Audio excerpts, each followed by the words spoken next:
everyone, Andy here, IBC 2015. I'm in the Wooden Camera booth with Ryan Schorman, the owner of Wooden Camera, and we're here checking out their new accessories for the Red Weapon. Ryan, can you tell us a little bit about it? Yeah, so what we have here is an intelligent top plate that interfaces with both LCD connection points on the camera. So we have one on the side here, and then one underneath the top plate. And these are converted to two 16-pin Lemos on this side here. These are custom made, so you can actually rotate the connectors. So here we have one that is facing downward. And then we also have one that's facing up at an angle. So you can position these before you attach the top plate and really customize however you might need your eyepiece and LCD. This is a great option if you just, because it's great that you can directly connect it to the camera, but if you want these other, like the LCD or the EVF somewhere else, then this is a way of getting it off the camera. And the third port on the side here is for the remote start-stop. So we have a board in the top plate that communicates with the camera to start the recording. And you can basically plug in a ARRI standard trigger to this port and start the camera. It's a 3-pin, right? Yeah. Yeah, exactly. And then on the bottom here, we have a riser plate that's custom to the camera body size and a new bracket that sits close to the camera body since there's no front fan. And on the back here, we have a cableless battery system that's available in V-mount or gold mount. And we can pull this off here. But it will attach to the back of the camera directly, or the back of any base expander, weapon, red volt expander, things like that. And yeah, and it's also compatible with the previous Epic plates. So if you want to use your cabled version, you can use that off of the Epic and plug it into the base expander. Nice. On the weapon, you could actually just not have cables, right? There's a big connector back there. You plug it in, and you're kind of done. So that's a nice update for them, and I'm glad you made this plate work. Yeah, absolutely. It'll be nice, for sure. So that's it for these. Let's go check out the Mini accessories, and they're very popular, the Mini as well. So I know you have a lot of different things for that. So let's go check that out. Yeah, absolutely.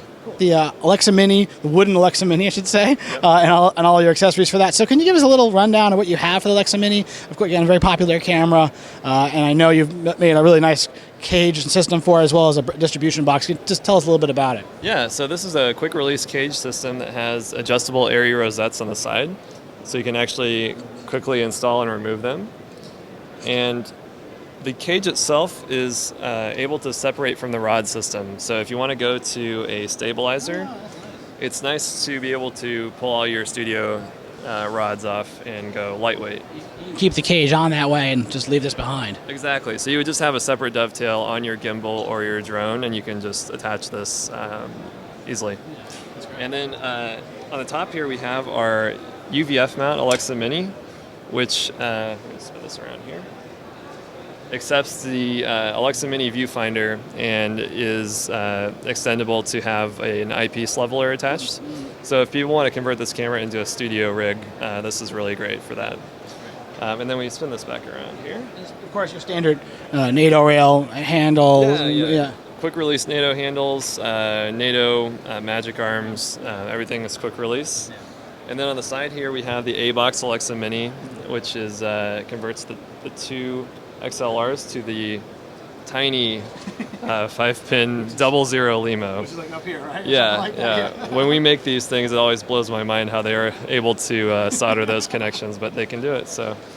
Yeah, that's a required piece. If you don't know, it comes in line level, but you need that interface. Scratch audio, that's perfect for that. Yeah. And then the D-Box back here. Right? Yeah, this has been extremely popular. It's our custom D-Box for the Alexa Mini. So we have two connections, one that goes to power and one that goes to the EXT port.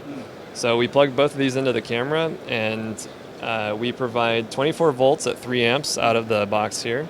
And we also take the RS pin off of the EXT connector, so you get the standard start-stop function here. And then we have two 2-pin unregulated Lemos. That's 12-volt battery voltage. And then we have a replica of the EXT port for using the Starlight monitor on the camera. Exactly. Yeah. So you can trigger start stop, because the EXT port has the start stop on it, as well as the data for the Starlight. So you're kind of breaking it apart. Is that right? Yeah, exactly. So we don't cut off the RS pin on the EXT. You can still have that functionality built in. We just give the ability to start it here as well. And you could adjust what actually is on these, right, as well? Or you can choose. Yeah, so with the Alexa Mini version, we had to use a larger board for the 24 volts just because we wanted to provide the higher amps for focus motors and things. So those two are permanent. The 12 volt Lemos are changeable. And then the EXT port is also permanent because that's hardwired in. And then on the bottom here we have the 4-pin XLR input. So you can attach this to a block battery and do a hot swap between your brick battery and your external power source. Very nice. We sold a number of these breakout boxes. They're a really essential piece, in my opinion, to working with the Mini because it's so compact. You kind of need to break out some of the power options sometimes. So, and the cage overall is also very popular. So excited to see it all here together. Thanks for having me in your booth. Yeah, thank you.